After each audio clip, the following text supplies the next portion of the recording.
Welcome cosplay friends and cosplay family and gals, guys and everyone else. I'm Hayze. This channel is Armored Brownies and I'm going to walk you through one of my favourite painting techniques in the world. And I'm going to be using Jhin to show you how. I'm going to show you how to dry brush a cosplay prop or mask to bring out all of the amazing textures that the original artist who made it sculpted into it, or that you introduced into your foam builds or other such creations. And I'm going to show you how to do it here. And here we have our primed mask. So what do we want to do with this first? First, we want to get a base color down on it. And if we look at our reference image, you can see it is quite light. There's not that many shadows to it. I'm going to pick the darkest part of the mask and try and mix a color a couple of shades darker than that. What we have here is some gray and some white. So we're just gonna take a little bit of that, a little bit of this, mix them together, a little bit of water to help flow. You can skip to this part somewhat if you get a primer that is the correct color, but you shouldn't be relying on primer to paint an object. A plastic primer or just a paint primer is what you put down, so the paint you then go to put on the mask can actually adhere to the plastic.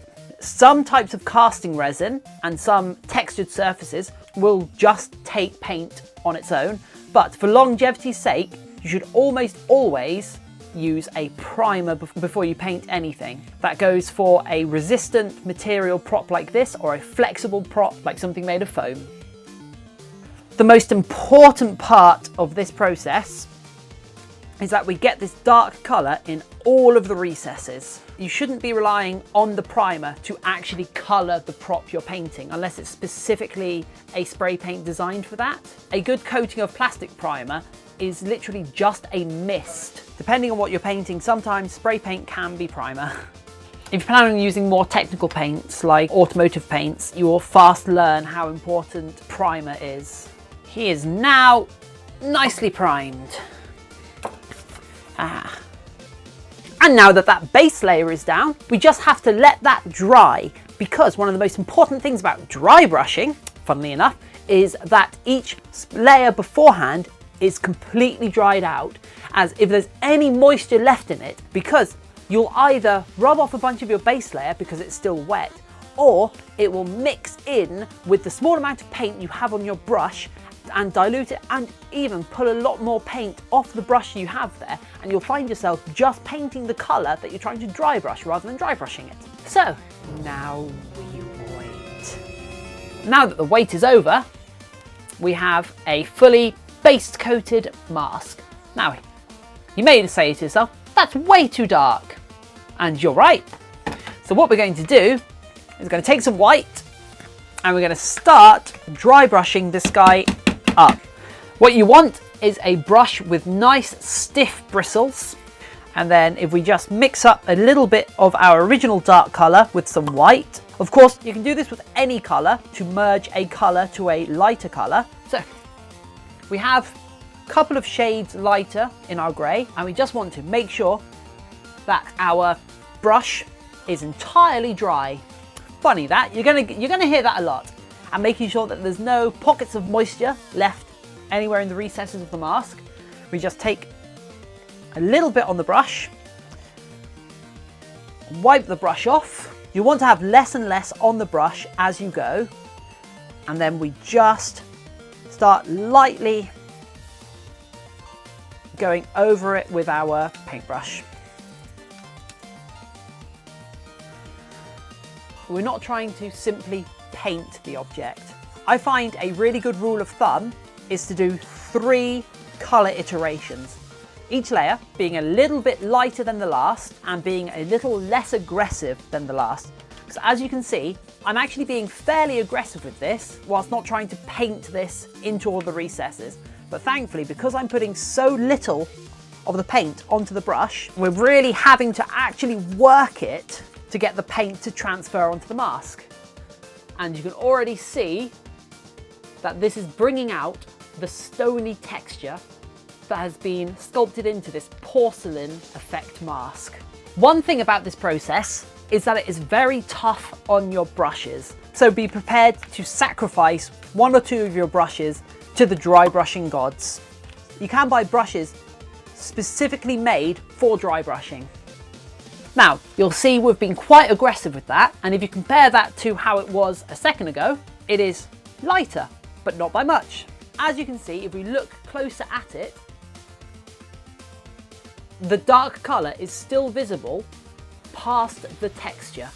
That's because when we dry the brush out and dry the paint out, we're removing all the flow from the paint. So it's got no flowing agent to it, which can be water, can be alcohol, can be oil, depending on what sort of paint you use. Because of that, the paint only ends up where the brushes can go. And because the brushes are nice and stiff, when we drag the brush over the surface, the brushes cannot travel into these little crevices where the details are. And the same goes for the texture.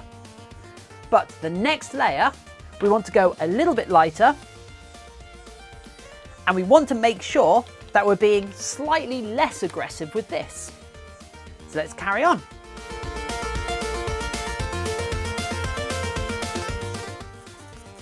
Oh, you can see here where I didn't remove nearly enough of the moisture from the paint, so it's just kind of slapped itself on there as opposed to this side. But what we will do, once that's dried itself out, when we dry brush over it, the next lighter layer, that should still look fine, especially since we'll blend it into the edges.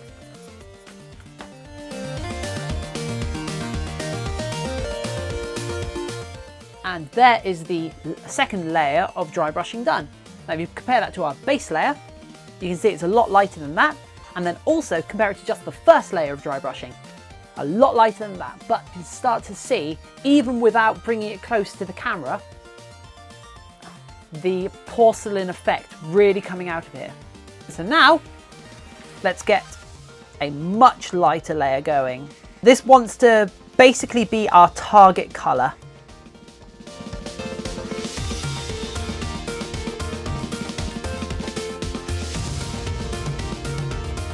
One of the great things about dry brushing is that it will bring out all of the amazing details that either the sculptor or yourself have put into the object that you are dry brushing. However, one of the downsides, it will also bring out all of the fantastic flaws in the mask, like a little bit where I've slipped with the Dremel there. You can see because it's a little dimple in there, the dry brushing isn't getting to it at all. However, you can kind of stipple it, and because of the way the is, now that you've dry brushed it, you stipple it to be a lighter colour, it will look flatter and you won't even notice. In fact, let's just use a touch of the darker colour in there as well. Oop, tiny bit, there we go. Let's watch.